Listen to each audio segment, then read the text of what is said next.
Ignorance of natural law is not a right. I know the title of this post is quite shocking and may very well make a lot of people angry. How dare you tell me that ignoring a piece of information is not my right? If I want to be uninformed, I am well within my rights to be so. That is true. However, there are some things that we must not be ignorant of because ignorance of them results in unconscious creation or destruction. The rulers of our world know this, and as a result, they don't want the masses to be aware of this information I'm going to share with you here. Natural law defined. So what is natural law? It is a set of universal, non-man-made, binding and immutable conditions that govern the consequences of the behavior of beings with the capacity for moral agency. They act as the governing dynamics of consciousness. It is also known as moral law, karma, or consequentialism. Why did I put beings with the capacity for moral agency in bold? I'm biased because I've been vegan for so long. Animals do it, so why can't we? That's the root theme for all arguments carnists come up with to defend their satanic addiction of consuming animal products. Human beings do indeed have an animal nature in terms of our physiology and basic desires. We also have a far greater capacity for creation, intelligence, reasoning, logic, and empathy than the beasts of the field. Thus, it is only logical that we are held to a higher moral standard within creation. When I say within creation, I just want to make it confoundedly clear that I do not subscribe to any religion. I used to be Christian, then atheist earlier in my life. Then one day it hit me that there's no way this intelligent universe and the creatures it contains can merely be random and accidental. Something ineffable must have created it all. You can call it God, the creator, the grand architect, universal intelligence, big C creator, or whatever name you can come up with that involves hardcore creation. When viewed in that context, it makes sense that there are laws that govern the consequences of our behavior. That might sound like slavery, but it is actually perfect freedom, and I'll explain why that is so. There are only a small amount of behaviors that we don't have the right to act on, and nearly an infinite amount that we do have the right to act on. And even for the ones that we don't have a right to choose, we still have the freedom to choose those. We just don't have the freedom to choose the consequences of those behaviors. That still sounds like slavery, you might think. When I reveal what these wrongdoings are, I think you will be persuaded with utmost certainty that it is not, provided you are not a psycho or a sadist. What are wrongdoings? All wrongdoings derive from the universal wrongdoing. All wrongdoings derive from the universal wrongdoing of don't steal. Don't steal life, rights, freedom, or the property of other sentient beings. Animals are sentient beings, and as such, they cannot be excluded, as most of humanity seems to love doing, and then wonder why there is always endless violence taking place in the world. Before I get to the 7 forms of theft, I want to unambiguously define what a right is. I would like to expand on the original definition of a right being any action that does not initiate harm to another sentient being. Since all rights are property rights, it is also important to include property within the definition of what a right is. A being's property is their property as well as what their body produces. Their place of residence is also their property, as well as the objects that they have justly acquired. All sentient beings are sovereign too, which etymologically means above rulership. Those who aren't ruled over by others are free. As a result, a right can be defined as any action that doesn't initiate harm to another sentient being or robs them of their freedom or property. Now, let's get to the 7 forms of theft that we do not have a right to initiate. These can also be referred to as the true 7 deadly sins. Murder, the stealing of a life without right. Rape, the stealing of free will the stealing of free will sexual association without right. Assault, the stealing of health without right. Theft, the stealing of property without right. Trespass, the stealing of security without right. Coercion, the stealing of free will choice without right. Deception, the stealing of necessary information without right. Natural law of freedom. Humanity as a whole has a condition where it is addicted to stealing or condoning that others steal. This is why we are currently experiencing tyranny and slavery in our world. The natural law of freedom is that the freedom for a given population is directly proportional to how moral that population is. It can also be stated apathetically as tyranny and slavery for a given population is directly proportional to how immoral that population is. Thus, you simply need to look at how free or enslaved you are in the world to know if thy brothers and sisters are becoming better or worse people. Most of us are addicted to something, be that food, alcohol, sex, phones, drugs, or smoking. And so, we know how hard it is to quit an addiction. This could partially explain why it has taken so long for humanity to move beyond enslaving animals and their fellow man. By far the 2 most dangerous addictions humanity has is its addiction to animal agriculture and government. This is not the post for why government and animal agriculture are immoral, but simply that government is the immoral practice of farming humans and animal agriculture is the immoral practice of farming animals. They are immoral because they are forced upon the farmed. There is no opting out for the victims of these repugnant practices. A moral person therefore does not condone or support these vile institutions. The golden rule and reaping what we sow. The golden rule states that we should treat others the way we would like to be treated. The negative is also true. We should not treat others in ways that we do not want to be treated.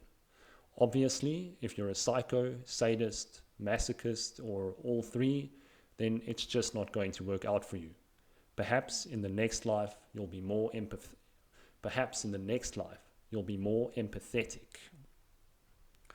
Then of course, there is reaping what we sow, which means that the universe acts like a mirror in that whatever behavior we put out into it collectively will be mirrored back to us. If we sow the seeds of injustice, violence, and suffering, then we must not be surprised if we get tyrannized and enslaved. Opposingly, if we sow the seeds of empathy, ahimsa, kindness, and compassion, then we will experience freedom, prosperity, and abundance as a result.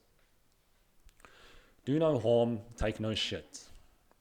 Do no harm, take no shit is a more street lingo way I like to talk about the non-aggression and self-defense principles.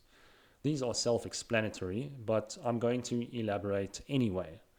We should always strive to do the least harm possible to all sentient beings we may encounter and not vote with our dollar to industries that cause harm to sentient beings directly or indirectly. This can certainly be a challenge in the modern world, so don't be gullible and educate yourself on what you're taking into your body and how the products you buy are made. Doing the least harm also means removing yourself as much as possible from supporting government, be that working for it, having it extort your money via taxation, or bureaucracy. Self-defense is another inalienable human right that cannot be diminished by man's law. When you or others are being attacked, then the right of the attacker to be left unharmed is forfeited. Then the right of the attacker to be left unharmed is forfeited. Anything up to and including deadly force can be used to stop the violence. Force versus violence. Violence always involves the initiation of harm or theft against another being. Violence is a violation of natural law. Force is the rightful response to the violence to quell it. That's why the euphemism defense force is used for government cult member military lackeys to trick the masses into supporting them. Forgiveness. While it is possible to forgive someone when they have done you wrong in one way or another, it is far more potent when the wrongdoer recognizes their error, apologizes, and actually makes an effort to improve their behavior so as not to transgress again. True forgiveness is a two-way street. Man's law versus natural law.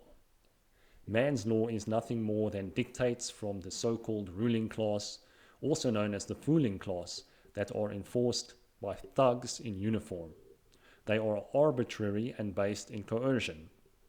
Man's law is complied with out of fear of punishment. It is mutable according to when and where. Man's law is a usurpation of actual law and should more aptly be called man's dictates. Natural law is based on whether or not another being has been stolen from or harmed. It is perfect justice and is based in the Hermetic principles.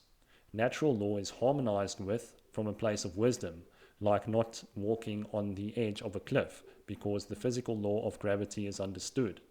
Natural law is the same everywhere and at every time. True law is the third definition you'll find on Google. A statement of fact deduced from observation to the effect that a particular natural or scientific phenomenon always occurs if certain conditions are present. Hermetic principles. The Hermetic principles are part of natural law and aid in our understanding of how we reap what we sow. There is an eighth principle that I will add called the generative or lost principle. These principles are mentalism.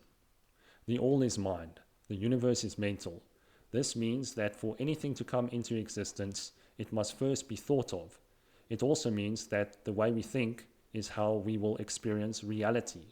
Mentalism affects our perception and our procedure. For example, if you believe that you are ugly, you will perceive yourself to be that way even if you aren't. You will also act in accordance with that belief by isolating yourself from people out of fear of judgment. Correspondence. As above, so below. As below, so above. As within, so without. As without, so within. This relates to the microcosm and the macrocosm in how they mirror each other. It ties in closely with mentalism in that an aggregate way of thinking will create a result in the outer world that will be mirrored on all scales. A great example of this is our treatment of animals. We believe they exist only to serve as sustenance and entertainment. We commodify and enslave them. As a result, there are people who treat the vast majority of us in exactly the same way. A series of masters and slaves is created. Vibration. Nothing rests, everything moves. The whole universe and all it contains is made up of vibratory energy. What we perceive as matter is made up of atoms that vibrate at a specific frequency. This is also why we can often feel the vibes of people and places. Since everything is frequency, it makes sense that we attract how we act. Thoughts and emotions are the precursors to action, and all three are a form of vibratory energy. Thus, it makes sense not to dwell in the negative low vibration states and bring things back to your natural high vibrational states. Don't ignore the negative, but also don't make it your default state unless you enjoy pain, suffering, and struggle. Polarity. Everything has its poles or opposites. Opposites are identical in nature but different in degree. Think of the dualities of light and dark, hot and cold, dry and wet. What we call good and evil are different in degree and polar opposites, but their nature is the same in that they are deeds. Good deeds serve, liberate, and are based in truth. Evil deeds harm, destroy, and are based in lies. To truly understand good, one must be wise to evil, and vice versa. Rhythm. Everything has a rhythm or cycle. It flows out and in. The pendulum swing manifests in everything. The measure of the swing to the right is the measure of the swing to the left. Rhythm compensates. Think of the cyclical nature of the tides, the sun and moon, the seasons, or even justice and injustice. Even though we are experiencing injustice and slavery at this time in our existence as a species, we will eventually experience either fairness and freedom if we learn and grow, or extinction if we don't get our shit together. The universe is a justice machine in that way. Cause and effect. Nothing happens by chance. Every effect has its cause, and every cause has its effect. Chance is but a name given for law not recognized.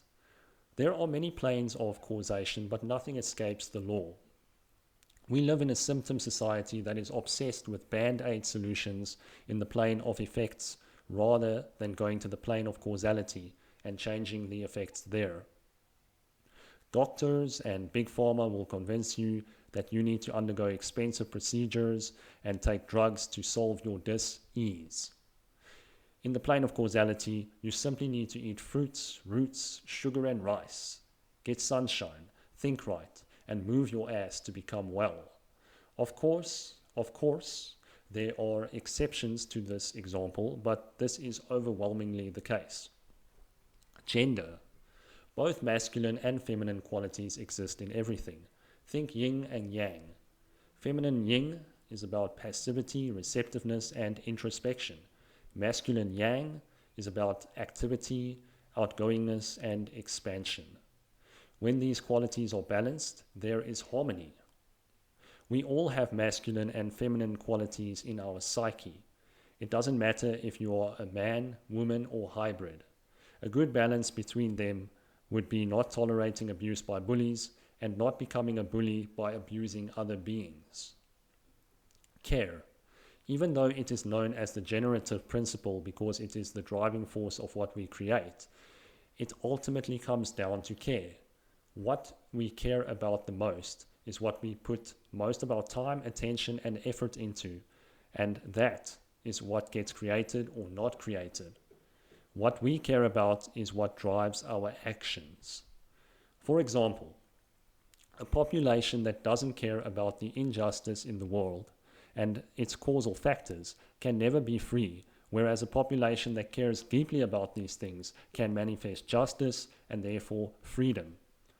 This is also the encapsulating principle, as all of the others are affected by it. Alignment with truth.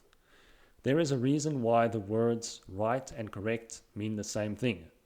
In order to act in accordance with right, you must be factually correct. If your worldview is based on fallacies and falsehoods, then you'll end up perceiving wrong as right and right as wrong. The more your worldview and understanding of yourself is aligned with truth, the better of a position you are in to act morally. Know the truth, and it shall free your ass, or something like that. The COVID lie was designed to get people to fear an invisible enemy that didn't exist in order to test their compliance level and ultimately to line up in droves for an experimental injection. Because a great majority of people fervently believed in falsehoods, they acted with disdain and even hostility towards dissidents from the narrative. There was a lot of regret in the aftermath, but the damage had already been done. Conclusion. My goal with this writing was to share the crux of natural law in succinct fashion. Understanding right and wrong might seem like nursery school shit, but unfortunately the human race proves daily that cosmic nursery school has still not been graduated. I hope we graduate, or that the Mercy Comet may end our collective delusion in one fell swoop. Either way, justice will be served.